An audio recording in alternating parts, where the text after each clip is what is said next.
하나님의 은혜와 사랑이 오늘 하나님 앞에 예배하는 우리 모두와 함께 하시기를 주님의 이름으로 축원합니다. 오늘은 사랑의 하나님이 인도하시는 길이란 제목으로 말씀의 은혜를 나누도록 하겠습니다. 그림을 좀 보여주실까요? 네. 최근에 끝난 드라마가 사람들에게 많은 사랑을 받았습니다. 제목이 서울 자가의 대기업 다니는 김 부장 이야기라고 제법 긴 제목인데요. 여러분들도 보셨습니까? 예. 아, 1회만. 예. 예. 그러시군요. 네. 일부 예배 때도 보셨나고 여쭤보니까 한 분 보셨더라고요. 그래서 우리 교회 성도님들은 드라마들을 안 보시는구나. 다음에는 뭐 이렇게 예화를 가져올 때 드라마나 가져오지 말아야 되겠다. 제가 당황했습니다. 네. 내 집 마련과 안정적인 직장은 우리나라 사람 대부분의 소망일 것 같습니다. 통신사 대기업에서 근무하는 영업 1팀 부장 김낙수라는 사람이 이 드라마의 주인공인데요. 이 사람은 이 꿈을 모두 이룬 그런 사람입니다. 서울에 본인 명의로 된 집이 있고 또 25년째 대기업에 근속 중입니다. 더욱이 이사로 승진할 것을 기대하면서 자기 스스로를 서울 자가의 대기업 다니는 김 부장이라고 부르며 아주 자존감이 한껏 높은 그런 사람으로 등장을 하죠. 그런데 드라마가 한 해씩 더해갈수록 그가 그토록 자랑스럽게 생각하던 자신을 수식하던 그런 호칭들이 하나씩 떨어져 나가기 시작을 합니다. 이사 승진은 물 건너가고요. 퇴직을 결단할 수밖에 없는 그런 상황에 몰려서 결국 사직서를 낼 수밖에 없게 되죠. 그래서 대기업 부장이라는 딱지도 떼고 맙니다. 엎친데 덮친다고 그래도 자신이 건재하다고 남들에게 과시하고픈 마음에 섣불리 부동산 투자를 했다가 하나밖에 없는 집도 그렇게 내놓게 됩니다. 그동안 자신의 가치와 진가를 입증한다고 여겼던 그 꼬리표들이 하나씩 떨어져 나가자 주인공은 남들이 부러워하는 서울 자가의 대기업 다니는 김 부장이 아니라 진정한 자신이 누구인지 이것에 대해서 조금씩 깨달아 가기 시작을 하죠. 작가의 비유적 표현인지는 모르겠으나 공교롭게도 퇴직 후에 이 사람이 찾은 새 직장은 세차를 하는 일이었습니다. 더 이상 부장이라고 불리지도 못하고 또 때로는 자신의 부하 직원인 사람이 멋모르고 세차하러 왔다가 얼굴을 마주치는 그래서 어색한 순간들을 맞이하기도 하지만 그는 차가 참 잘 닦였다 이렇게 칭찬을 들을 때면 어깨가 으쓱해집니다. 마치 세차를 하면서 자기 마음에 그동안 남들 보기에 좋은 시선을 의식하면서 살았던 그런 묵은 때를 씻듯이 점점 자기다워지는 듯한 그런 마무리로 이 드라마가 끝나게 됩니다. 나는 누군가요? 여러분은 누구십니까? 현대 사회는 사람을 자꾸만 기능이나 효용으로 평가하려고 합니다. 너는 성적이 몇 등급이냐? 소고기만 등급이 있는 게 아니라 사람도 등급이 있습니다. 연봉은 얼마나 되니? 또 어느 동네 아파트에 사니? 이런 질문들이 우리의 가치를 결정하고 내가 누구인지를 설명하는 것처럼 보입니다. 그래서인지 이 드라마 속의 김낙수처럼 많은 사람들이 그러한 기준에 도달하지 못하면 내가 더 이상 쓸모가 없어졌구나. 우리 사회에서 나 한 사람 없어져도 뭐 아무렇지도 않겠구나. 이런 이 존재의 가벼움을 느끼면서 우울감에 시달리기도 합니다. 근데 오늘 우리가 읽은 시편 139편은 우리의 이런 불안한 마음에 전혀 다른 이야기를 속삭여 주십니다. 오늘 말씀은 우리가 우연히 생겨난 먼지 같은 존재가 아니라 온 우주를 만드신 하나님께서 정성을 다해 빚으신 걸작품이라고 또 치밀한 계획 속에서 태어난 기적이라고 그렇게 말씀해 주십니다. 오늘 말씀을 통해서 저와 여러분 한 사람 한 사람이 내가 얼마나 소중한 존재인지 또 그리고 우리가 걸어가야 할 그 영원한 길이 무엇인지에 대해서 우리에게 말을 걸어오시는 하나님께 주목하고 또 은혜 나눌 수 있기를 바랍니다. 첫째로 하나님께서는요, 너는 나의 걸작이야 이렇게 말씀을 하세요. 우리 13절과 14절을 읽어보겠습니다. 주께서 내 내장을 지으시며 나의 모태에서 나를 만드셨나이다. 내가 주께 감사하옴은 나를 지으심이 심히 기묘하심이라. 주께서 하시는 일이 기이함을 내 영혼이 잘 아나이다. 다윗은 하나님께서 자신을 만드신 과정을 떠올리면서 감탄을 합니다. 여기서 하나님께서 어머니 뱃속에 있을 때 하나님께서 내 내장을 지으셨다. 그렇게 만드세요. 그렇게 표현을 합니다. 여기서 내장이라는 단어는 우리 몸속에 있는 장기를 뜻하기도 하지만 고대 사람들은 사람의 가장 깊은 마음, 감정, 무의식 이런 모든 것들이 우리 뱃속의 깊은 곳, 내장에 있다. 이렇게 생각을 했습니다. 그러니까 하나님은 우리의 겉모습만 이렇게 만드신 게 아니라요. 남들이 모르는 내 성격, 기질, 내 깊은 속마음까지도 직접 디자인하셨다라는 그런 뜻인 거죠. 본문에서 만드셨다라는 이 표현은 마치 장인이 실을 한 올 한 올 엮어서 옷감을 짜는 바로 그것을 말합니다. 여러분, 우리가 과학 시간에 배웠던 우리의 몸을 한번 상상해 보십시오. 우리 몸은 약 37조 개의 세포로 이루어졌다고 말합니다. 그 작은 세포 하나하나 속에 생명의 설계도인 DNA가 들어있고, 그리고 그것에 따라서 오늘 저와 여러분들의 모습이 이렇게 저마다 다 다릅니다. 그리고 심장은 우리가 잠든 그 사이에도 결코 멈추지 않고 계속해서 자신의 역할을 하고 있습니다. 눈동자 하나, 손가락 지문 하나도 똑같은 사람이 전 세계에 단 한 명도 없습니다. 이것이 기적이 아니고 무엇이 기적이겠습니까? 그래서 다윗은 주님의 하신 일이 심히 기묘하다고, 신묘막측하다고 고백할 수밖에 없었던 겁니다. 우리는 공장에서 찍어낸 그런 제품이 아닙니다. 하나님께서 심혈을 기울여서 만드신 세상에 단 하나밖에 없는 작품인 것이죠. 제품에는 가격표가 붙어 있으나 작품에는 가격표가 없습니다. 부르는 게 값이기 때문인 거죠. 하나님은 저와 여러분들을 구원하시기 위해서, 저와 여러분들을 사기 위해서 당신의 하나밖에 없는 아들 예수 그리스도를 내어주시는 엄청난 대가를 지불하시면서 우리를 구속하셨습니다. 그리스도의 그 놀라운 은혜와의 생명의 값을 치르고 저와 여러분들이 하나님의 자녀가 된 것입니다. 그러니 나 자신을 하찮게 생각해서는 안 되는 겁니다. 거울을 볼 때 일이 뜻대로 되지 않고 여러 길들이 막막하게 느껴지는 그런 순간들을 마주하면은 거울 속에 비친 내 모습이 왠지 초라해 보이는 그런 느낄 때가 있습니다. 그럴 때 여러분 그렇게 바라보지 마시고요. 선포하십시오. 나는 하나님의 걸작이야. 나는 걸어다니는 하나님의 기적이야. 이와 같은 사실을 결코 잊지 않으시기를 주님의 이름으로 축원합니다. 내 존재가 기적이라면 내 옆에 앉아 계신 분들도 기적입니다. 그지요? 우리가 이 사실을 진짜로 믿는다면 우리는 사람을 함부로 결코 대할 수가 없을 겁니다.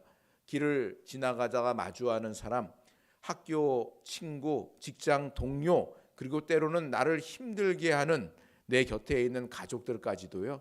그 한 사람 한 사람들이 하나님께서 직접 짜 맞추신 그런 신비로운 우주이기 때문인 겁니다. 정현종 시인이 쓴 방문객이라는 시에서도 그래서 이렇게 노래하지요. 사람이 온다는 건 실은 어마어마한 일이다.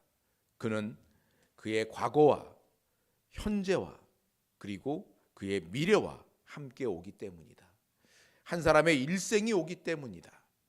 부서지기 쉬운, 그래서 부서지기도 했을 마음이 오는 것이다. 시인은 한 사람이 내게로 오는 것을 어마어마한 일이라고 그렇게 말합니다. 왜냐하면 그 사람의 과거와 현재와 그리고 그의 일생이 통째로 우리에게 오고 있는 것이기 때문인 거죠. 오늘 본문 16절에 보면 다윗은 이렇게 말합니다. 내 형질이 이루어지기 전에 주의 눈이 보셨으며 나를 위하여 정한 날이 하루도 되기 전에 주의 책에 다 기록이 되었나이다. 성도 여러분, 우리가 누군가를 만난다는 것은 하나님께서 주의 책에 기록해 놓으신 그 사람의 방대한 역사책을 만나는 것과도 같다는 얘기입니다. 그 사람 속에는 그가 겪어온 아픔이 기록되어져 있고요. 눈물이 새겨져 있고요. 그리고 하나님이 그를 위해서 예비해 놓으신 미래가 담겨 있는 겁니다. 그러니 어떻게 그 사람을 가볍게 여기거나 무시할 수가 있겠습니까? 정종현 시인은 그래서 부서지기도 했을 마음이 오는 것이다 라고도 합니다. 여러분, 지금 내 곁에 있는 분들의 마음도 실은 부서지기 쉬운 마음일지도 모르는 거지요. 우리 옆에 계신 분들하고 한번 인사하시죠. 알고 보니 정말 어마어마한 분이시군요. 인사하시죠. 알고 보니 정말 어마어마한 분이시군요. 다시 한번 인사하시죠. 우리 다시 한번 인사합시다. 당신이라는 기적을 만나서 영광입니다. 당신이라는 기적을 만나서 영광입니다. 인사하시죠. 네.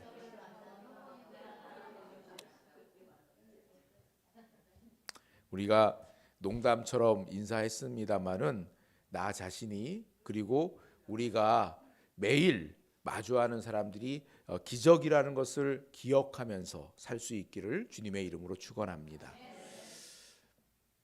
두 번째로요, 하나님께서 우리에게 뭐라고 말씀하시냐면, 나는 언제나 너와 함께하고 있다, 이걸 말씀하세요. 다윗은 더 나아가서 하나님께서 끊임없는 사랑과 관심으로 나를 생각하신다는 것을 깨닫고 노래합니다.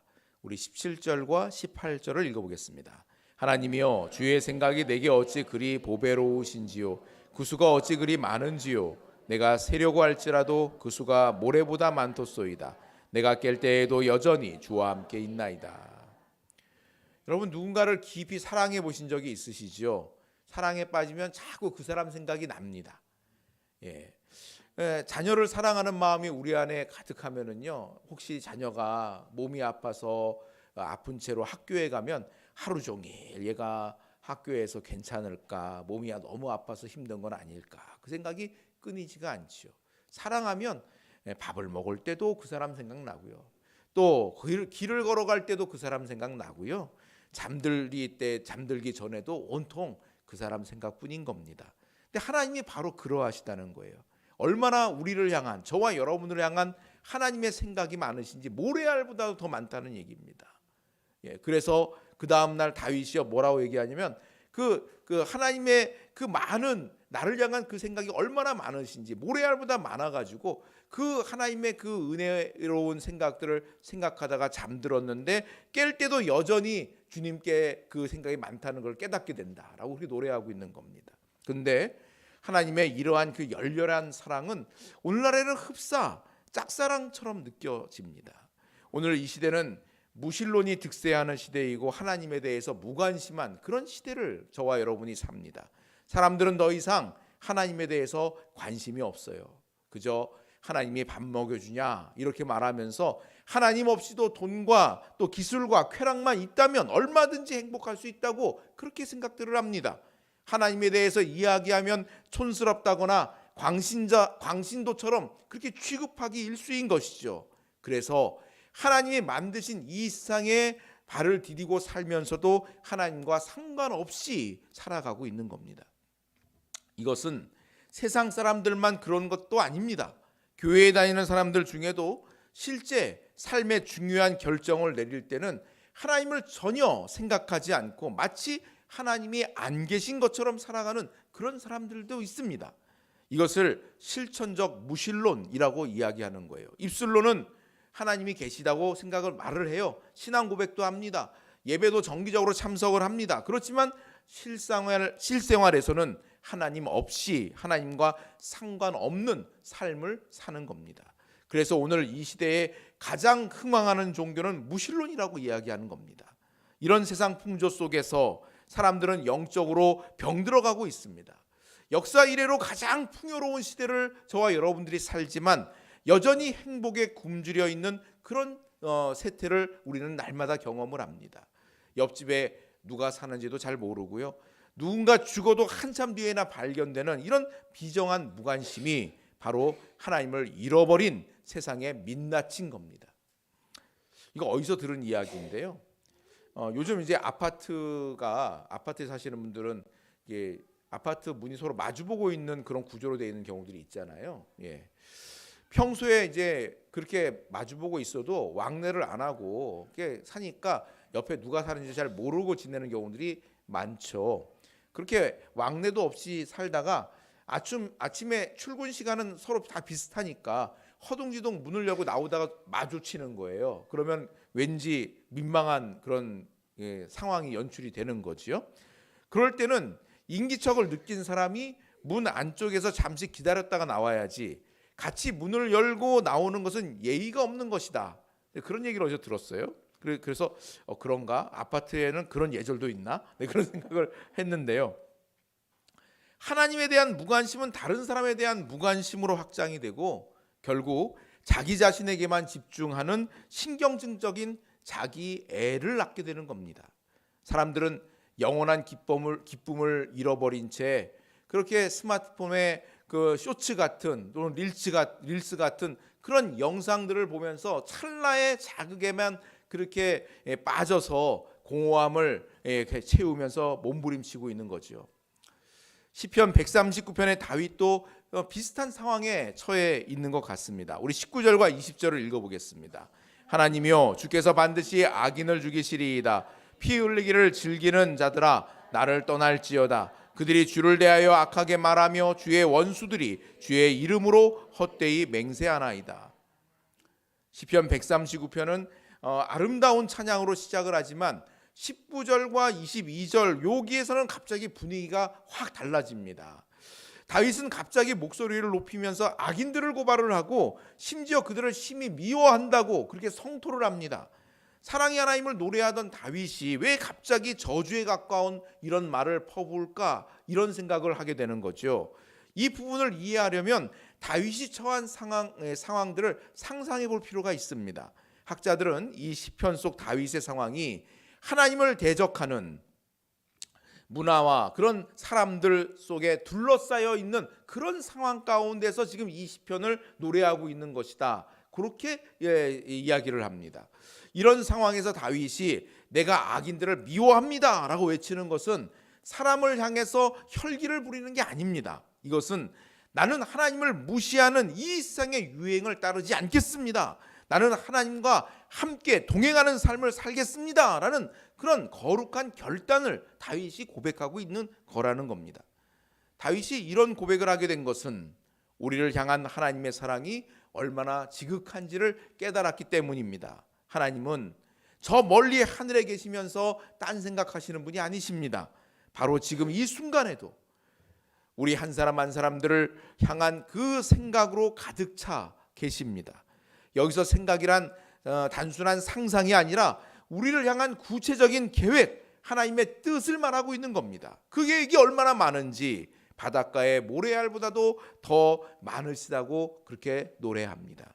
우리가 때로는 하나님이 나를 잊으셨나 하고 물을 때가 있고 회의할 때가 있는데 하나님은 단 한순간도 우리에게서 눈을 떼지 않으시고 우리를 위해서 가장 좋은 것들을 예비하고 계시다 말씀하고 있습니다. 하나님께 무관심한 시대에 성도는 어떻게 살아야 합니까?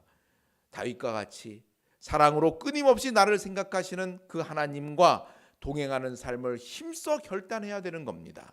더욱 하나님의 손을 굳게 붙들어야 되는 겁니다. 하나님은 교회 안에만 계시는 분이 아닙니다.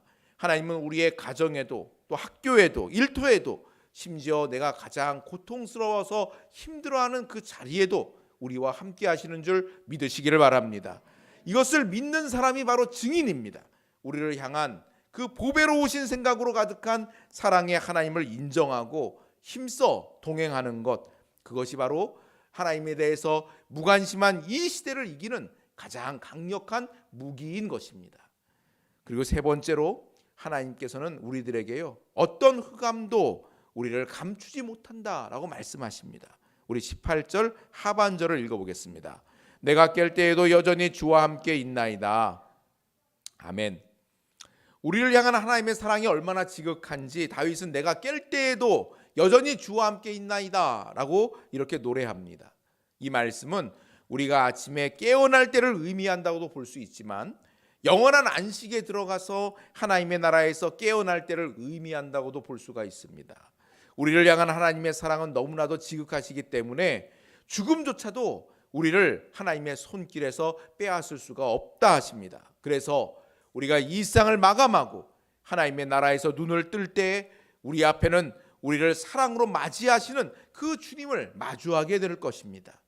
이미 시인은 앞에서 이와 같은 깨달음을 노래한 게 있습니다. 11절과 12절 말씀 같이 읽어보겠습니다. 내가 혹시 말하기를 흑암이 반드시 나를 덮고 나를 두른 빛은 밤이 되리라 할지라도 주에게서는 흑암이 숨기지 못하며 밤이 낮과 같이 비추이나니 주에게는 흑암과 빛이 같음이니이다. 아멘. 우리 눈에는 환한 대낮과 캄캄한 밤은 전혀 다른 것이죠. 낮에는 잘 보이지만 밤에는 안 보입니다. 하지만 하나님의 앞에는 낮이나 밤이나 똑같이 환하다는 것입니다. 하나님께게는 안 보이는 어둠이라는 것은 존재하지가 않습니다. 왜 그렇습니까? 하나님이 바로 빛을 만드신 창조주이시기 때문인 겁니다. 창세기 1장을 보면 하나님은 흑암 중에서 빛을 창조하셨죠. 빛은 하나님의 것이고 어둠도 하나님의 통치 아래에 있는 겁니다. 그래서 시편 기자는 흑암과 빛이 주님 앞에서는 일반이라고 다 똑같다고 그렇게 선언하고 있는 겁니다. 우리에게는 어둠은 어둠이고 빛은 빛이죠. 그렇죠?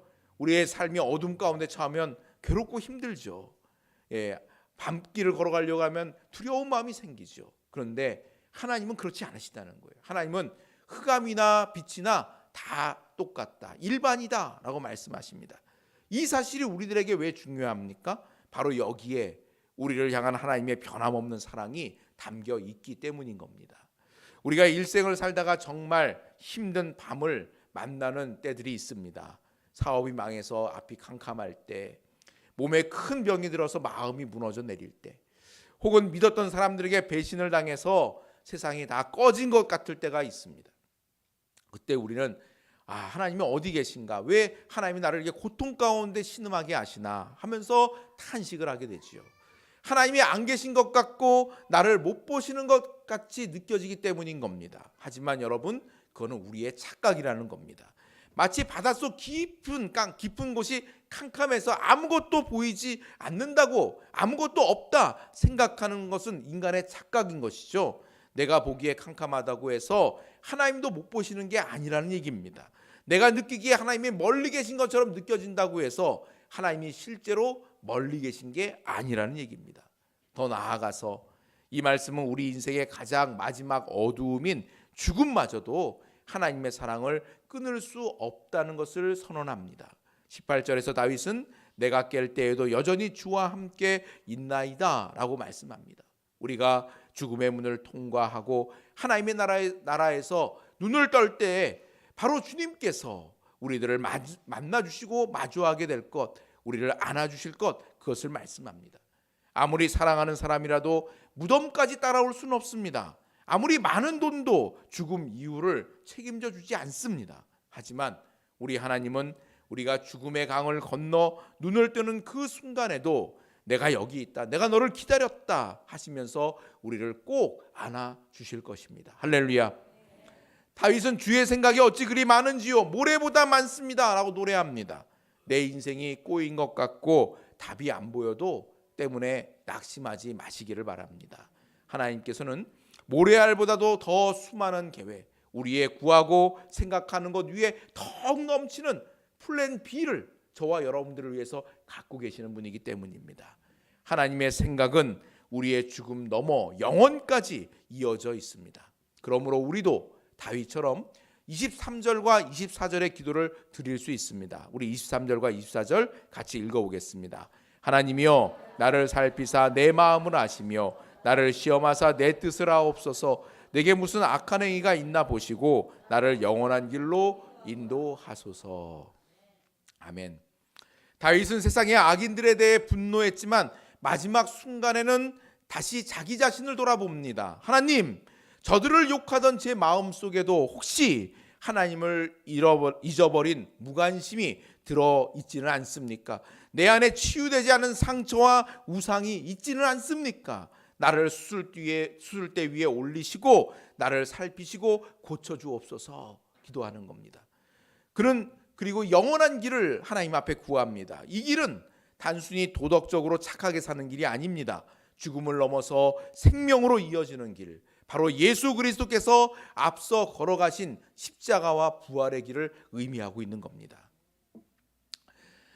말씀을 맺으려고 합니다. 오늘 우리는 인생의 근원적인 질문에 대해서 생각을 해보았습니다. 첫째로 우리 모두는 우연히 태어난 존재가 아닙니다. 하나님이 심혈을 기울여 만드신 기적이자 걸작품들입니다. 그러니 우리 자신을 존귀 여기고 아껴주어야 되는 겁니다. 그리고 내 곁에 있는 사람들을 어마어마한 존재로 환대할 줄 알아야 되는 겁니다. 정현종 시인의 시처럼 한 사람을 맞이하는 것은 우주를 맞이하는 것과 같기 때문인 겁니다. 두 번째로 하나님께 무관심한 이 세상 속에서 하나님과 함께 걸어가는 삶을 힘써야 되는 겁니다. 어디에나 계시는 하나님을 의식하고 나의 작은 말, 나의 작은 행동 그 하나하나가 하나님의 살아계심을 증언하는 증인의 삶이라는 것을 기억하고 주님과 동행하기를 힘써야 하는 겁니다. 셋째로 어떤 어둠도 하나님의 사랑을 끊을 수 없다는 것을 굳게 붙잡기를 바랍니다. 모태의 어둠에서 나를 지으신 하나님, 죽음의 어둠을 지나서 부활의 아침에 깰 때에도 바로 우리와 영원히 함께 해주시겠다 약속하십니다. 그러므로 우리 모두가 다윗처럼 기도하며 나아가야겠습니다. 주님, 제가 여기 있습니다. 저를 가장 잘 아시는 주님께 내 인생을 맡깁니다. 때로는 제 뜻대로 되지 않아 답답할지라도 모래알보다 많은 주님의 생각을 신뢰하겠습니다. 내 안에 헛된 욕심을 버리고 주님이 이끄시는 그 영원한 길, 생명의 길을 힘써 따라 걷게 하여 주옵소서. 할렐루야. 성도 여러분, 다윗이 구한 영원한 길은 결국 꽃길이 아니라 십자가의 길입니다. 세상 사람들은 넓고 편한 길, 남들이 부러워하는 김 부장이 걸어가길 원했던 그 길을 원하지만 우리는 때로는 억울한 일을 당할 수도 있고 때로는 힘들 수도 있으나 주님이 함께 하시는 그 길, 십자가와 부활의 영광의 길, 그 영원한 길 우리가 힘써 따라가기로 결정한 사람들인 겁니다. 이 믿음의 고백으로 우리의 존재 자체가 기적임을 세상에 마음껏 뽐내는 저와 여러분 다 될 수 있기를 주님의 이름으로 축원합니다. 아멘. 기도하겠습니다.